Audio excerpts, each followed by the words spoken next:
Good morning, students. Today, in this video lecture, we are going to discuss about food chain and food web. Board of technical education Rajasthan का जो latest revise syllabus है उसमें first year diploma students के second semester में subject code 2010 environmental sciences या पर्यावरणीय विज्ञान को जोड़ा गया है। वर्तमान में पर्यावरणीय प्रदूषण को देखते हुए ये अत्यधिक प्रासंगिक है। इसकी जो फर्स्ट यूनिट है उसमें ecosystem and aspects related to ecosystems के बारे में बात की गई है। तो आज हम फर्स्ट यूनिट में इकोसिस्टम के अंदर एक कॉन्सेप्ट आता है, इसको हम फूड चेन या फूड वेब कहते हैं, उसका विस्तार से अध्ययन करेंगे। खाद्य श्रृंखला एवं खाद्य जाल। आइए देखते हैं what is food chain and food web. जब हम किसी इकोसिस्टम को देखते हैं तो इससे पता चलता है कि उस इकोसिस्टम के अंदर डिफरेंट ट्रॉपिक लेवल्स, पोषण के अलग अलग स्तर होते हैं। सबसे पहले स्तर पर उत्पादक या प्रोड्यूसर्स होते हैं जो सूर्य के प्रकाश और वातावरण से कार्बन डाइऑक्साइड और भूमि से जल और खनिज को लेकर के प्रकाश संश्लेषण की क्रिया द्वारा खाद्य का निर्माण करते हैं और यही खाद्य विभिन्न पोषण स्तरों पर प्रवाहित होता है, जिससे ऊर्जा का प्रवाह होता है। इसके बारे में हमने पिछली क्लासेस में डिटेल में स्टडी किया था। तो हम देखते हैं कि ये जो प्रवाह है वो एक चेन या श्रृंखला के रूप में आगे बढ़ता है। फॉर एग्जाम्पल, सूर्य की प्रकाश को एक ग्रीन प्लांट फोटोसिंथेसिस या प्रकाश संश्लेषण द्वारा कार्बनिक खाद्य के रूप में अपनी पत्तियों में, फल में स्टोर कर लेता है। तो जैसा कि यहाँ एक डायग्राम में दिख रहा है, एक टिड्डा है, ग्रास हॉपर, वो उन फूल पत्तियों को खा करके उनसे अपना पोषण प्राप्त करता है, यानी प्राथमिक उत्पादक हो गया। फिर ऊर्जा भोजन के रूप में इस स्तर से आगे प्रवाहित होती है और उसे एक चूहा खा लेता है। उस चूहे को सर्प खाता है और इसी तरह से ये चेन आगे चलती है और इस चेन में टॉप पर एक बाज दिखाया गया है जो सर्प को भी खा लेता है। तो इस तरह से जो ऊर्जा का प्रवाह है भोजन के रूप में किसी भी पारिस्थितिक तंत्र में एक श्रृंखला के रूप में आगे बढ़ता है और इसी श्रृंखला को फूड चेन या खाद्य श्रृंखला कहा जाता है। जैसा कि यहाँ डायग्राम में बिल्कुल स्पष्ट है, तो इसी को हम खाद्य श्रृंखला या फूड चेन कहते हैं। Let us define it. A food chain is the path by which energy in the form of food passes from one living being to another within ecosystem। अर्थात खाद्य श्रृंखला से तात्पर्य एक ऐसे पथ से है जिसमें ऊर्जा का भोजन के रूप में प्रवाह एक जीवित घटक से दूसरे जीवित घटक को पारिस्थितिकी तंत्र में होता रहता है और इसी श्रृंखला को हम खाद्य श्रृंखला या फूड चेन कहते हैं। प्रत्येक इकोसिस्टम या पारिस्थितिकी तंत्र में ऐसी एक या एकाधिक श्रृंखलाएं हो सकती हैं। देखिए, एक फूड चेन को यहां भी स्पष्ट दिखाया गया है। जो हरे पौधे उत्पादक हैं वो सबसे पहले कार्बनिक खाद्य का संश्लेषण करते हैं, जिसको एक इन पत्तियों पर पलने वाला छोटा सा कृमि है वो खाकर अपना भोजन प्राप्त करता है। ऊर्जा का प्रवाह भोजन के रूप में इस तरह आगे बढ़ता है। फिर इस कृमि को एक टर्टल खा लेता है, यानी वो पोषण के स्तर पर उपभोक्ता हो गया और इस टर्टल को कोई ईगल या बाज खा सकता है। इस प्रकार से इस पारिस्थितिकी तंत्र में ऊर्जा भोजन के रूप में एक दिशा में एक पोषण स्तर से दूसरे पोषण स्तर पर आगे बढ़ती है और इसी को हम, इस संचरण को हम खाद्य श्रृंखला या फूड चेन कहते हैं। टाइप्स ऑफ फूड चेन, खाद्य श्रृंखलाओं के प्रकार।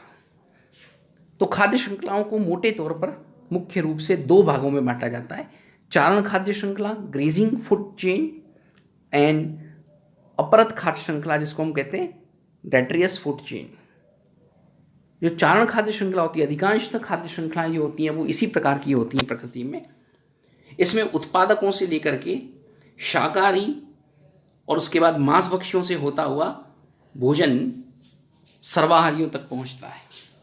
जैसा कि हमने ऊपर की श्रृंखला में देखा था कि जो उत्पादक होते हैं हरे पौधे, उनकी जो पत्तियां हैं उनमें भोजन कार्बनिक खाद्य के रूप में संग्रहित होता है और वहाँ से इस भोजन का ऊर्जा के रूप में, इस भोजन के रूप में इस ऊर्जा का प्रवाह है वो सबसे पहले शाकाहारी तक होता है, जो इस कृमि जो इसको खाता है। उसके बाद मांसभक्षी जो इन कृमियों को खा लेते हैं जैसे टर्टल, और फिर और उच्च पोषण स्तर पर देखें तो वहाँ जो सर्वाहारी जैसे बाज है वो इस टर्टल को भी खा लेता है। तो इस प्रकार से अधिकांश जो खाद्य श्रृंखलाएं होती हैं वो चारण खाद्य श्रृंखलाएं या ग्रेजिंग फूड चेन का एग्जाम्पल्स होती हैं। लेकिन कुछ खाद्य श्रृंखलाएं ऐसी भी होती हैं जिनमें विभिन्न उत्पादक और उपभोक्ता हैं, उनकी मृत्यु के उपरांत उनके शरीर का क्षय होता है डिकम्पोजर से अपघटकों द्वारा, और जो कार्बनिक खाद्य बनता है वहाँ से ये श्रृंखलाएं आरंभ होती हैं। अर्थात अपरत खाद्य पदार्थों से ये आरंभ होती हैं और फिर श्रृंखला के रूप में आगे बढ़ती हैं और ऊर्जा का प्रवाह भोजन के रूप में इस श्रृंखला में व्यवस्थित रूप से आगे संचरित होता रहता है। तो इनको हम अपरत खाद्य श्रृंखला या डेट्रियस फूड चेन्स कहते हैं। खाद्य श्रृंखला की विशेषताओं की बात करें, what are the main features of food chain, तो हम ये कह सकते हैं कि एक पारिस्थितिक तंत्र में एकाधिक खाद्य श्रृंखलाएं हो सकती हैं। जरूरी नहीं है एक ही खाद्य श्रृंखला एक पारिस्थितिकी तंत्र में हो। ऊर्जा का प्रवाह सभी खाद्य श्रृंखलाओं में भोजन के रूप में अलग अलग पोषण स्तरों पर होता है। जैसे कि हमने देखा अभी कि सबसे पहले हरे पौधों में जो उत्पादक हैं खाद्य का संग्रह हुआ और वहाँ से एक कृमि ने उसे खाया शाकाहारी के रूप में, वो पोषण का एक स्तर है जिसको हम प्राथमिक उपभोक्ता कहते हैं। फिर द्वितीय उपभोक्ता जो कि मांसभक्षी है टर्टल, वो उस कृमि को खा जाता है और उसके बाद पोषण के सबसे अधिक ऊंचे स्तर पर यहाँ ईगल बाज को दिखाया गया है जो उस टर्टल को भी खा सकता है। तो इस प्रकार से ऊर्जा का प्रवाह इन सभी खाद्य श्रृंखलाओं में भोजन के रूप में अलग अलग पोषण स्तरों पर होता रहता है। There are different trophic levels through which the energy in form of food flow in one direction. सभी खाद्य श्रृंखलाएं जो निरंतर हैं उत्पादक पर आधारित होती हैं, यानी ज़्यादातर खाद्य श्रृंखलाएं हैं वो उत्पादक से शुरू होती हैं क्योंकि वो निरंतर हैं, अर्थात उनमें सूर्य के प्रकाश से खाद्य को निर्मित करने की क्षमता है और फिर अंत में डिकम्पोजर्स द्वारा जो पोषक तत्व प्राप्त होते हैं वो उन्हें पुनः प्राप्त हो जाते हैं जिनको वो अपने वृद्धि और विकास में काम में लेते हैं। खाद्य श्रृंखलाओं को सतत बनाए रखने हेतु अकार्बनिक पोषक तत्वों का पुनः प्रवाह अपघटों के माध्यम से आवश्यक है। So this is very important feature कि विभिन्न प्रकार के उत्पादक और उपभोक्ता जब मृत्यु को प्राप्त होते हैं तो उनकी जो डेड बॉडीज होती हैं उनमें जो डेड ऑर्गेनिक मैटर है और डिफरेंट टाइप के मिनरल्स हैं, डिकम्पोजर्स लाइक बैक्टीरिया फंगस, ये उनको तोड़ देते हैं सूक्ष्म रूप में और वापस ये मिनरल्स होते हैं वो प्रकृति में चले जाते हैं जहाँ ये उत्पादक पुनः उन्हें प्राप्त करके अपनी वृद्धि विकास कर प्रकाश संश्लेषण की क्रिया द्वारा भोजन का निर्माण करते हैं। इस प्रकार से ये श्रृंखलाएं सतत बनी रहती हैं।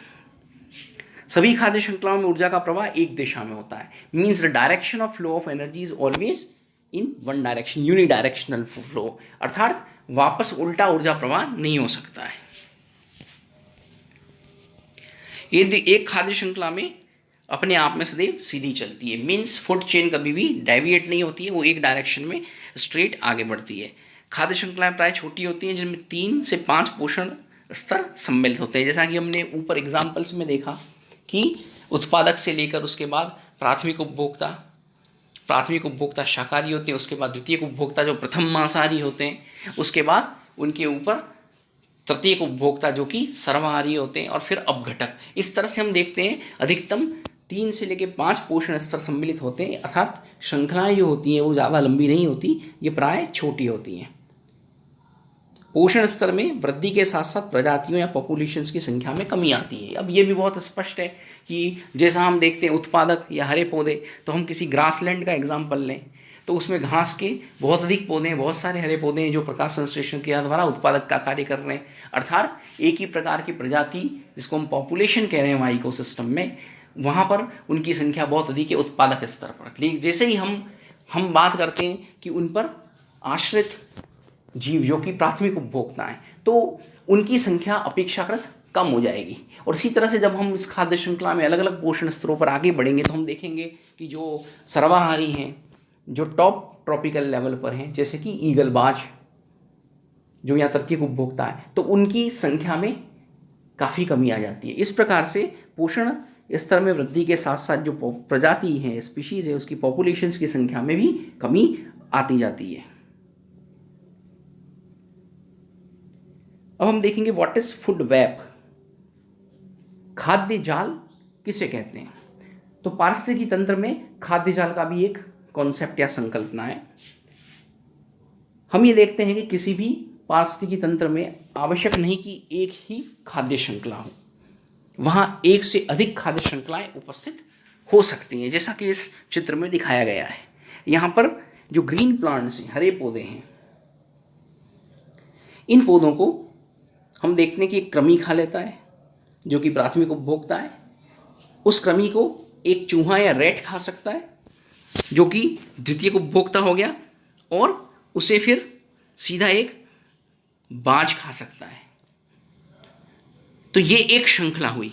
लेकिन हम देखते हैं इसी पारिस्थितिक तंत्र में एक दूसरी श्रृंखला भी साथ में चल रही है। जैसा कि मैंने कहा, एक पारिस्थितिक तंत्र में एकाधिक श्रृंखलाएं हो सकती हैं और प्राय होती हैं। तो यहाँ देखिए, एक ग्रास ऑपर या टिड्डा इन फूल पत्तियों को खाता है, वो प्राथमिक उपभोक्ता है। उसको एक चिड़िया खा लेती है जिसको हम द्वितीयक उपभोक्ता कह सकते हैं, और उसको पुनः वही बाज खा लेता है जो कि तृतीय उपभोक्ता है यहाँ पर। तो एक दूसरी श्रृंखला भी चल रही है। इसी प्रकार हम देखते हैं यहाँ इसी में बहुत सारी श्रृंखलाएं चल रही हैं जिनमें उत्पादक से प्राथमिक उपभोक्ता, द्वितीयक उपभोक्ता और फिर तृतीय उपभोक्ता तक ऊर्जा भोजन के रूप में एक दिशा में प्रवाहित हो रही है। तो ये सभी श्रृंखलाएं एक साथ एक ही पारिस्थितिकी तंत्र में उपस्थित हैं। साथ ही यदि हम इन सबको जोड़कर देखें, सम्मिलित रूप से देखें, तो हम देखते हैं कि पोषण के विभिन्न स्तरों पर जो जीव हैं वो एक ही जीव कई श्रृंखलाओं का हिस्सा हो सकते हैं। अर्थात ये श्रृंखलाएं आपस में अंतर्ग्रथित अर्थात जुड़ी हुई हैं। और जब इन सभी श्रृंखलाओं को एक साथ आपस में हम अंतर्ग्रथित करके जोड़कर देखते हैं तो उससे एक जालनुमा संबंध स्थापित हो जाता है, और इस जालनुमा संरचना को या नेटवर्क को ही हम फूड वेब या खाद्य जाल कहते हैं। तो खाद्य जाल को हम इस तरह से डिफाइन कर सकते हैं कि पारिस्थितिकी तंत्र में विभिन्न खाद्य श्रृंखलाएं परस्पर मिलकर एक जालनुमा संरचना का निर्माण करती हैं, जिसे हम खाद्य जाल या फूड वेब कह सकते हैं। प्राय देखा गया कि पारिस्थितिकी तंत्र में अनेक खाद्य श्रृंखलाएं पाई जाती हैं, लेकिन ये इंडिपेंडेंट नहीं होती हैं। अर्थात ये आपस में एक दूसरे से विभिन्न पोषण स्तरों पर सम्मिलित होती हैं, क्योंकि कोई एक जीव जो किसी पोषण स्तर पर है वो एकाधिक श्रृंखलाओं का सदस्य हो सकता है। पारिस्थितिकी तंत्र में एक जीवधारी दूसरे पर पूर्णतया आश्रित नहीं होता है।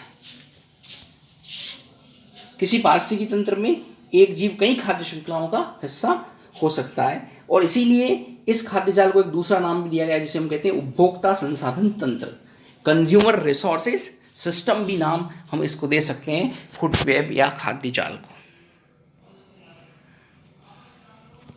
Different type of food webs, विभिन्न प्रकार की जो खाद्य जाल हैं वो कौन कौन से होते हैं, जैसे सॉइल फूड वेब, मृदा आधारित खाद्य जाल, एक्वेटिक फूड वेब, जहाँ पारिस्थितिकी तंत्र एक्वेटिक जलीय प्रकार का है, उसमें पाए जाने वाली खाद्य जाल को हम एक्वेटिक फूड वेब कहते हैं। फूड वेब इन फॉरेस्ट, अगर हम एक किसी स्थान के जंगल विशेष को पारिस्थितिकी तंत्र के रूप में लें तो उसमें उपस्थित जो विभिन्न खाद्य श्रृंखलाएं वो अंतर्गतित होकर के आपस में कूद कर जो जालनुमा संरचना बनाती है उसको हम कहते हैं फूड वेब इन फॉरेस्ट, अर्थात जंगल में जो खाद्य जाल है। Same way grassland food web in grassland, यदि हम किसी घास के मैदान के पारिस्थितिकी तंत्र का अध्ययन करें तो उसमें उपस्थित जो खाद्य जाल है उसे हम फूड वेब ऑफ ग्रासलैंड भी कह सकते हैं। उनमें सभी श्रृंखलाओं का आपसी संबंध स्पष्ट हो जाता है। फूड वेब एवं टेरेस्ट्रियल एंड एक्वेटिक इकोसिस्टम, इसके अलावा स्थलीय और जलीय प्रकार के जो पारिस्थितिकी तंत्र हैं उनमें एक साथ जो उपस्थित फूड वेब्स होते हैं या खाद्य जाल होते हैं वो भी हम आपस में एक साथ अंतर संबंधों का अध्ययन करने के लिए ले सकते हैं। तो ये different type of food webs हैं, विभिन्न प्रकार के खाद्य जाल हैं जो अलग अलग पारिस्थितिकी तंत्रों में देखे जा सकते हैं। देखिए यहाँ हम देख रहे हैं सॉइल फूड वेब हमारे सामने है डायग्राम की फॉर्म में, किस प्रकार से अलग अलग खाद्य श्रृंखलाएँ हैं जो उपभोक्ता से शुरू होकर और अलग अलग primary consumer, secondary consumer, tertiary consumer से होती हुई डिकम्पोजर्स तक जाती हैं। ये एक्वेटिक फूड वेब है कि जो जल में हरे पादप होते हैं जिनको हम फाइटोप्लैंक्टन कहते हैं, जलीय पादप कहते हैं, ये प्रकाश संश्लेषण द्वारा भोजन का निर्माण कर रहे हैं और फिर इनके ऊपर किस प्रकार से कुछ लार्वा वगैरह आश्रित होते हैं जिनको मछलियाँ खा लेती हैं। इन मछलियों को बड़ी मछलियाँ खा लेती हैं और इस प्रकार से हम देखते हैं कि ये एक एक्वेटिक इकोसिस्टम है जिसके अंदर फूड वेब दिखाई देता है। This is food web in forest, जंगल आधारित खाद्य जाल, हरे पेड़ पौधे, इनसे निकलने वाले बीज वगैरह पर, जैसे शाकाहारी खरगोश यहाँ पर प्रथम स्तर पर है, उसको एक जंगली बिल्ली खा लेती है और उस जंगली बिल्ली को शेर खा सकता है। लेकिन यहाँ देखिए वही जो रैबिट है उसको जंगली बिल्ली की जगह एक गीदड़ भी खा सकता है जो कि सेकेंडरी कंज्यूमर हुआ यहाँ, और उसको फिर शेर खा सकता है। इसका मतलब हम ये कहेंगे कि जो खरगोश यहाँ है वो कहीं एक से अधिक खाद्य श्रृंखलाओं का हिस्सा है, और इसीलिए यदि सभी खाद्य श्रृंखलाओं को हम एक साथ लेकर उनके आपसी संबंधों का अध्ययन करें, उन्हें जोड़कर देखें, तो ये जो जालनुमा संरचना बनी इसी को हमने खाद्य जाल कहा है। और ये एक फॉरेस्ट यानी जंगल के पारिस्थितिकी तंत्र का उदाहरण है, इसलिए इसको हम जंगल का खाद्य जाल, फूड वेब इन फॉरेस्ट कह रहे हैं। तो देखिए इस प्रकार की चेन्स यहाँ स्पष्ट हो रही हैं। Same way grassland food web हम देख सकते हैं, किसी खेत के मैदान का पारिस्थितिकी तंत्र है तो उसमें देखिए जो ग्रास है ना, घास है, जो इसके ऊपर प्राथमिक उपभोक्ता के रूप में हम एक श्रृंखला देखते हैं, खरगोश है, और खरगोश को फिर एक बाज अपना निशाना बना सकता है, पोषण का दूसरा स्तर। ये एक सीधी श्रृंखला है। एक दूसरी श्रृंखला हम देखते हैं कि ग्रास हॉपर है, टिड्डा इस पर निर्भर है, प्राइमरी कंज्यूमर, उस पर सेकेंडरी कंज्यूमर एक छिपकली है जो इसका भक्षण कर लेती है, और फिर टर्शरी लेवल पर वही बाज आ गया। एक और चेन हम देख सकते हैं कि जो माउस है वो इससे निकलने वाले बीजों को, फलों को खाता है, तो वो डायरेक्टली प्रोड्यूसर पे डिपेंड हुआ घास पर, इसलिए वो घास या उसके उत्पादों पे डिपेंड हुआ, इसलिए वो क्या हुआ, प्राइमरी कंज्यूमर जो कि शाकाहारी है। अब इसको एक सांप है वो अगर डस लेता है, खा लेता है, उसको अपना निशान बनाता है, तो वो क्या है, इस फूड चेन में एक सेकेंडरी कंज्यूमर हो गया, फिर बाज एक तृतीय कंज्यूमर। तो इन सभी को एक साथ देखें हम तो हम देख सकते हैं कि इनके आपसी संबंध क्या हैं विभिन्न पोषण स्तरों पर, और किस प्रकार से ये जाल बन रहा है जिसको हम ग्रासलैंड फूड वेब कहते हैं। तो ये एक घास के मैदान के पारिस्थितिकी तंत्र का खाद्य जाल है जिसमें विभिन्न श्रृंखलाएं और उनमें अलग अलग पोषण स्तरों पर जो जीव हैं उनके आपसी फीडिंग रिलेशंस को, है ना, एक दूसरे पर जो उनकी निर्भरता अंश था उसको दिखाया गया है। अब खाद्य जाल का महत्व क्या होता है, what is the importance of food web. तो किसी भी पारिस्थितिकी तंत्र में जो विभिन्न पोषण स्तर हैं उन पर उपस्थित जो जीव हैं उनमें आपसी संबंध और उनकी आपस में एक दूसरे पर जो निर्भरता है उसको खाद्य जाल एक डायग्रामेटिक या चित्रात्मक रूप से स्पष्ट करता है। इससे उनके जो फिटिंग रिलेशनशिप्स हैं, भोजन संबंध हैं, वो भी हमें पता चल जाते हैं देखने मात्र से। किसी भी पारिस्थितिकी तंत्र में उत्पादक और हरे पौधों का क्या महत्व है वो भी ये रेखांकित करता है, क्योंकि उस पारिस्थितिकी तंत्र को सस्टेन करने के लिए, चलाने के लिए जो भोजन चाहिए प्राथमिक तौर पर और जो ऑक्सीजन चाहिए उसकी उपलब्धता द्वारा उस पारिस्थितिकी तंत्र के अस्तित्व को ये हरे पौधे न केवल बनाए रखते हैं बल्कि बचाए भी रखते हैं। इसलिए प्रोड्यूसर्स या ग्रीन प्लांट्स क्यों बहुत इंपॉर्टेंट हैं, ये महत्व भी फूड चेन में, फूड वेब में, खाद्य जाल के अंदर निरूपित होता है, रेखांकित होता है। और इस तरह से हम देखते हैं कि जो फूड वेब या खाद्य जाल है वो किसी पारिस्थितिक तंत्र को एक स्टेबिलिटी, एक तरह का स्थायित्व प्रदान करता है। So food web provides a sort of stability to the ecosystem. पारिस्थितिक तंत्र को खाद्य जाल एक प्रकार का या एक विशिष्ट तरह का एक स्थायित्व प्रदान करता है। अब खाद्य जाल और खाद्य श्रृंखलाओं में क्या डिफरेंसेस है, what are the important point of differences between food chain and food web, तो उसको हम देखेंगे यहाँ। तो खाद्य श्रृंखला एक सिंपल, एक सरल संरचना है जिसमें ऊर्जा का भोजन के रूप में स्थानांतरण एक जीव से दूसरे जीव को होता है, वो दिखाया जाता है। जबकि खाद्य जाल एक कॉम्प्लेक्स स्ट्रक्चर, एक जटिल संरचना है जिसमें किसी भी पारिस्थितिक तंत्र में उपस्थित सभी खाद्य श्रृंखलाएं हैं वो परस्पर किस प्रकार मिली हुई हैं वो दर्शाया जाता है। खाद्य श्रृंखला में ऊर्जा का प्रवाह केवल एक दिशा में होता है, हमेशा एक से दूसरे जीव पर, एक पोषण स्तर से दूसरे पोषण स्तर पर एक ही दिशा में ऊर्जा का प्रवाह होता है। जबकि खाद्य जाल में जो ऊर्जा का प्रवाह है वो एक दिशा में होते हुए भी कई अलग अलग पथों से होकर गुजरता है, क्योंकि एकाधिक खाद्य श्रृंखलाएं किसी खाद्य जाल में उपस्थित होती हैं। खाद्य श्रृंखला में अगर हम देखें किसी एक श्रृंखला में, तो खाद्य जीवों की संख्या प्राय कम होती है, 3 से 5 पोषण स्तर पर ही जीव होते हैं। लेकिन एक खाद्य जाल अगर हम लें वो सिंपल भी है तो उसमें जीवों की अपेक्षा संख्या है वो अपेक्षाकृत रूप से ज़्यादा होती है खाद्य श्रृंखला में उपस्थित जीवों की संख्या की तुलना में। तो एक क्लियर कट डिफरेंस पता चलता है।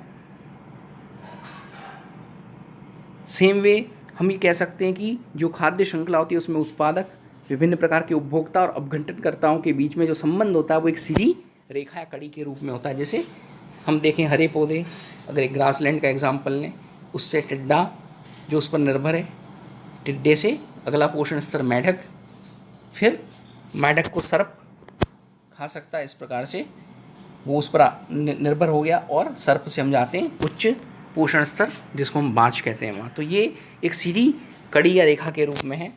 जबकि खाद्य जाल जो है इसमें उत्पादक, उपभोक्ता और विभिन्न प्रकार के जो हैं और अपघटन करता है, उनके बीच का संबंध एक नेटवर्क या जाले के रूप में होता है। जैसा कि यहाँ डायग्राम में दिखाया गया है कि किस प्रकार ग्रासलैंड में जो इकोसिस्टम होता है उसमें ग्रीन प्लांट्स के ऊपर टिड्डा, मेढक और सर्प ये आपस में जुड़े हुए हैं, लेकिन साथ में प्राइमरी जो कंज्यूमर है वो टिड्डे की जगह एक चूहा भी हो सकता है, तो एक दूसरी चेन आ गई।